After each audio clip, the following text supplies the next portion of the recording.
Hi, it's Maria from Still Dreaming Homestead. Well, it's time for the reading again of the new book that I'm reading for this nice, cozy time of the evening when it's cold outside. And I'm reading Irma Bombeck's book, If Life is a Bowl Full of Cherries, What Am I Doing in the Pits? So, last time I read the introduction, and today I'm going to read If You Thought the Wedding Was Bad. And there is a picture I wanted to show you. I missed it. I'm sorry. There we go.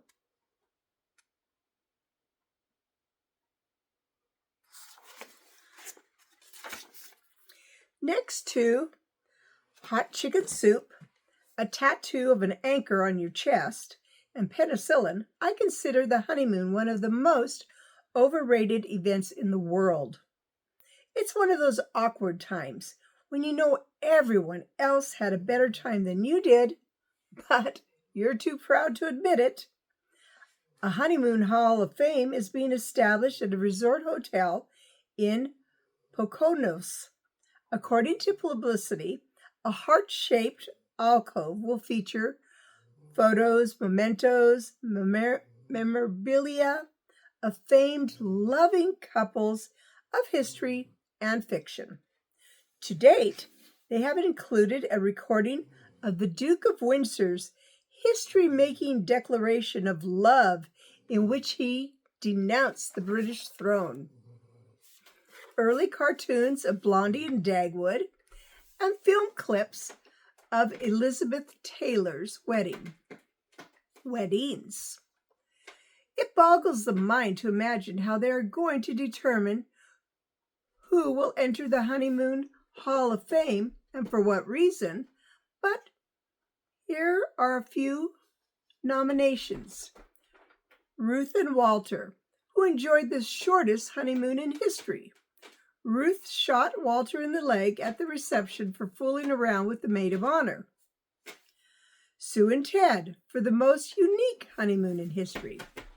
While Sue swam, danced, played tennis, and shopped, Ted ice fished, skied, played cards, and drank with the boys. While separate honeymoons don't work for everyone, it worked for Sue and Ted. Laura and Stuart, the couple who were the greatest sports on their honeymoon. Right after the wedding, Laura discovered Stuart was out on bail for armed robbery, was coming down with the 3-day measles, was already married, and had a son who set fires, and had taken out $75,000 worth of life insurance on her at the reception. But what the heck? As Laura explained, honeymoons are always about a time of adjustment. There are lots of theories as to why marriages aren't lasting long these days. The original premise was so simple. All you had to do was to promise to love and cherish from this day forward for better and worse. And you ask yourself, how bad could it get? But bad never reaches it in the big stuff. It's always the little things that do a marriage in. For example, a woman can walk through the Louvre Museum in Paris and see 5,000 breathtaking paintings on the wall. A man can walk through Louvre's Museum in Paris and see 5,000 nails in the wall. That's an inherent difference. I don't know what there is about a nail in the wall that makes strong, virile men cry. The first time I was aware of this phenomenon was a week after my husband and I were married. I passed him in the kitchen one day while carrying a small nail and a hammer. Where are you going with that hammer and nail? He asked, beginning to get pale. I'm going to hang up a towel rack, I said. He could not have looked more shocked. if I had said I was going to drive a wooden peg into the heart of a vampire. Do you have to drive that spike into the wall to do it?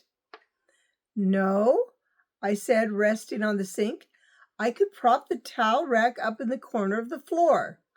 I could hang it around my waist from a rope, or I could do away with it altogether and keep a furry dog around the sink to dry my hands on.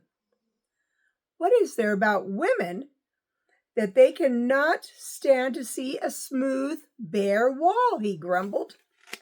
And what is there about men that cannot stand to have the necessities of life hung from a wall? What necessities? He asked. Certainly you don't need a mirror in the hallway. You said that about the light switches. His eyes narrowed, and I had the feeling he was going to zap me with his big point. Do you realize, he asked slowly, that there is not one single wall in this house where we could show a home movie? Radio City Hall only has one, I retorted. And so the nail versus the bare wall has gone on for years and years at our house. He wouldn't hang a calendar over my desk because in 12 months the nail would be obsolete. He couldn't hang the children's baby pictures because in 2 years they'd grow teeth and no one would recognize them. He wouldn't let me put a hook in the bathroom so I wouldn't have to hold my robe while I showered. He wouldn't let me hang a kitchen clock anywhere but on the wall stud, which happened to be located behind the refrigerator. Sometimes you have to wait for revenge. Yesterday, he reported he ran over a nail with his car. There's an object lesson here, but I wouldn't insult anyone's intelligence by explaining it. To love and to cherish from this day forward.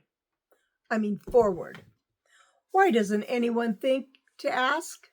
Snoring could be a real threat to a marriage, especially if it's a snore that blows lampshades off the base, pictures off the wall, and makes farm animals restless as far away as 50 miles. The loudest snore, according to the Guinness World Book of Records, was measured at 69 decibels at St. Mary's Hospital in London until last night. That's when my husband broke the record by sustaining his breathing at a rousing 72 decibels. 72 decibels for the innocent is equivalent to having a cannon go off in the seat next to you in the Astrodome. Hey, Crano, I yelled. Wake up, you're doing it again. Doing what? Snoring. You woke me up to tell me that?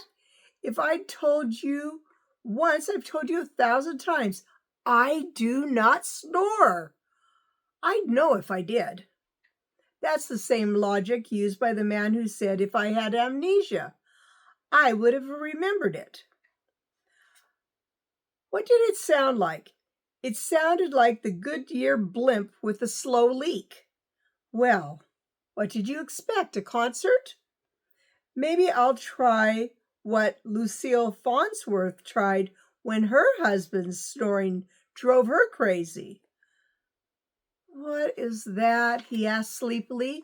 She just put a pillow over his face. Good Lord, woman, that would cause a man to stop breathing altogether. Well, she hasn't worked the bugs out yet, but she's on to something. Why don't you roll me over on my side? I did, and you hit me. And so it went all through the night. Frankly, I'm sick of all the therapist remedies that never work, like self-hypnosis, earplugs, rolling the snorer off his back.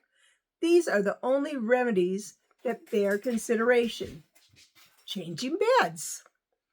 Get the snorer out of his own bed and into a strange one, preferably in another state. Prolonging sleeping. This one works as well as any I've tried. Just as you're both climbing into bed, get every nerve in his body on alert by offhandedly mentioning the IRS called today. They'll call you back tomorrow. Some experts believe you have to get to the root of your husband's reason for snoring. It has been suggested a person snores because he's troubled. His dentures don't fit properly.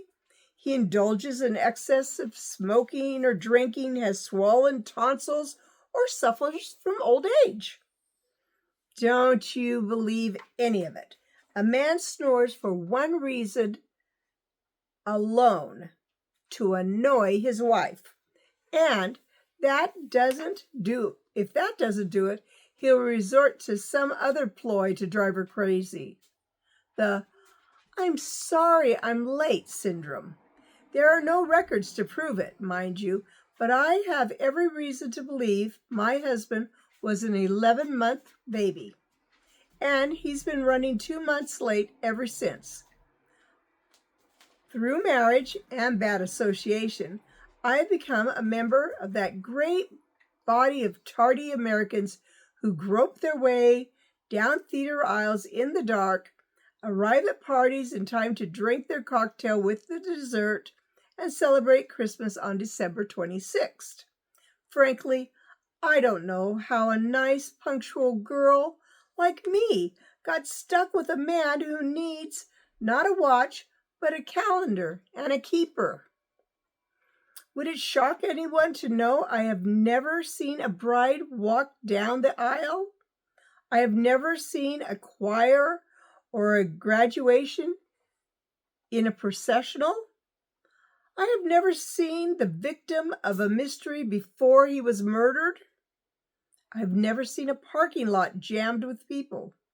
I have never seen the first race of the Daily Double or a football team in clean uniforms. The other night, I had it out with my husband. Look, I'm in the prime of my life, and I have never heard the first 30 seconds of the minute waltz. Doesn't that tell you something? What are you trying to say? I'm trying to say that once, before I die, I would like to see a church with empty seats. We've been through all this before, he sighed. Sitting around before an event is complete is a waste of time when you could be spending it sleeping, reading, and working. Don't forget driving around the block to find a parking place. And I don't understand it at all, I continued. Don't you get curious as to what they put into the first acts? Aren't you just a bit envious of people who don't have to jump into moving trains? Aren't you tired of sitting down to a 42-minute egg each morning? I set my clock every night. What do you want of me? I have seen you when you set your clock. When you want to get up at 6:30, you set it for 5:30. Then you reset it for 6. And when it goes off, you hit it again and shout, "Ha ha! I was only kidding. I've got another half hour." You reset it for 6:30, at which time you throw your body on it and say, "I don't need you. I don't need anybody." And then you go back to sleep. I just happen to believe there's a virtue in being early. What time is it? It's 8 o'clock. You're supposed to be at work at 8. Yes, lucky I've got 20 minutes to spare. Never in my life will I hear the Star-Spangled Banner being played. I've also had to adjust to a man who does not know how to live in a world geared to leisure. It's a common problem. A lot of women are married to workaholics, and the trick is to get them to take 2 weeks off a year and just relax. Sounds simple. I took my husband to the beach for 2 weeks, where he promptly spread out a large beach towel, opened his briefcase, and began to balance the checkbook. I took him to a fancy hotel in a big city where he spent the entire week tinkering with the TV set, trying to get the snow out of the picture. Once I even took him to a nightclub where scantily clad girls danced out of key. One came over and propped herself ceremoniously on his knee and tickled his chin. He turned to me and said, "We really should have the fire insurance on our house updated." A friend of mine suggested I take him camping. There's nothing like wilderness to make a man relax and just bring him back to nature. What did she know? After 3 days in the wilderness, he had rotated the tires, mended 3 water mattresses, and built a bridge, filled 8 snow-controlled barrels with cylinders, and devised a sophisticated system to desand everyone before they entered the tent. He went to the library to check on how the river got its name, wrote a letter to the editor of the local newspaper, read the lantern warranty out loud to all of us, organized a ball team, and waxed the tent. He alphabetized my staple goods, painted the word gas on the gas cans, and hung our meat from a tree to make it inaccessible to bears and humans. Raccoons eventually ate it. After that, I told him, "Face it, Bunky, we are incompatible." "What? Why do you say that?" he asked. "I'm a fun-loving, irresponsible, impetuous Zelda, and you are a proper, restrained, put your underwear on a hanger, Dr. Zhivago." "I have a good time," he said soberly. "Do you know I'm the only woman in the world to wake up on New Year's Day with nothing to regret from the night before? No gold wedgies scattered on the stairway, no party hats on the back of the commode, no taste in my mouth like a wet chinchilla tongue." I don't know what that is. "Only the memory of Father Time dozing over a warm Gatorade. I have a more stimulating evening when I go out to pick out Tupperware." "That's not true," he said. "What did we do last New Year's Eve? From 7 to 8:30, I picked bubble gum out of the dog's whiskers. At 10:30, you fell asleep in the chair while I drank unflavored gelatin to strengthen my fingernails. At 10:45, I went to the refrigerator for a drink. The kids had drunk all the mix and the neighbors had cleaned us out of ice cubes. I poured 2 glasses of warm Gatorade, returned to the living room, and kicked you in the foot. You jerked awake and said, 'Did you know that at midnight all horses age 1 year?' At 11:45, your snooze alarm went off. You clicked your finger like Carmen Lamberio, saying, 'Boo-hoo,' flipped the light porch on and off twice, and shouted, 'Happy New Year!' I wish we could be like Dan and Wanda." "What's so great about Dan and Wanda?" He asked. "Wanda tells me she and Dan have meaningful conversations." "Big deal," he yawned. "It is a big deal. Have we ever even had one?" "I don't think so," he said. Finally, I said, "What is a meaningful conversation?" "You're kidding. You actually don't know?" "No, what is it?" "Well, it's a conversation with meaning." "Like an oil embargo or Paul Harvey?" "Exactly." "What about them?" "What about who?" "The oil embargo and Paul Harvey." "It doesn't have to be a conversation about an oil embargo and Paul Harvey," he explained patiently. "It could be a discussion on anything in your daily schedule that is pertinent. I shaved my legs yesterday. That is not pertinent to anyone but you." "Not really. I was using your razor." "If you read the paper more, your conversation would be more stimulating. Okay, here's something meaningful. I read just yesterday that in Naples, that's in Italy, police were searching a woman who tried to cut off a man's nose with a pair of scissors while he was sleeping. What do you think of that? That's not meaningful. A few minutes later, I said, suppose it was the American embassy and the woman was a spy, and the nose, which held secret documents about an oil embargo between Saudi Arabia and Paul Harvey, belonged to President Carter. Why don't you just go back to meaningless drivel, he said. Which reminds me, I said, did you read that article in the magazine where it said married people are unable to respond to their differences, and that's why they become frustrated?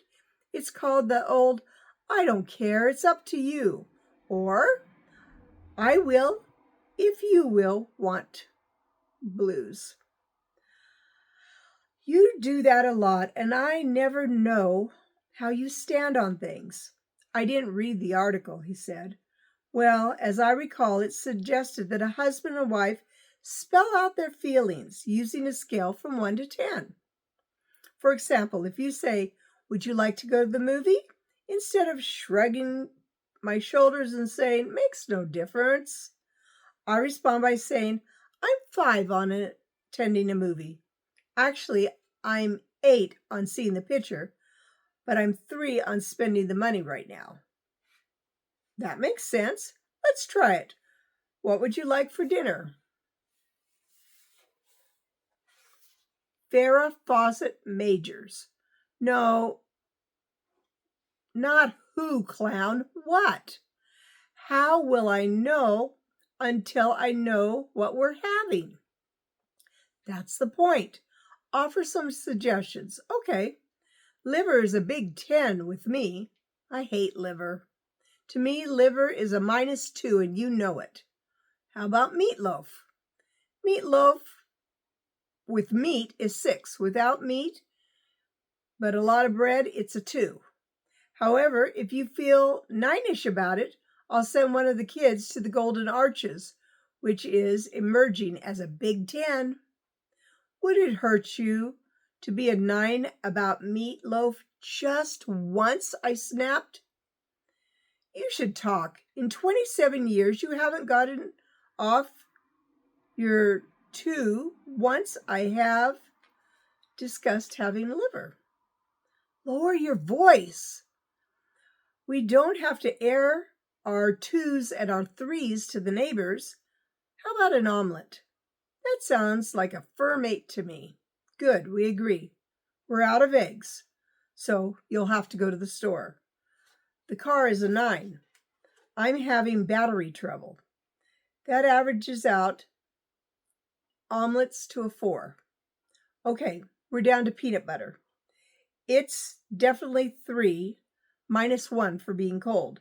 However, it's +2 for nutrition, +4 for not being leftovers, and -3 for being fattening. That comes out to a 5. What do you think? I don't care, said the husband. I was hoping you'd say that. There's a lot of talk about why marriages are failing,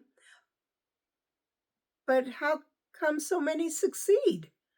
Some women are too old for a paper route, too young for Social Security, too clumsy to steal, and too bored for an affair.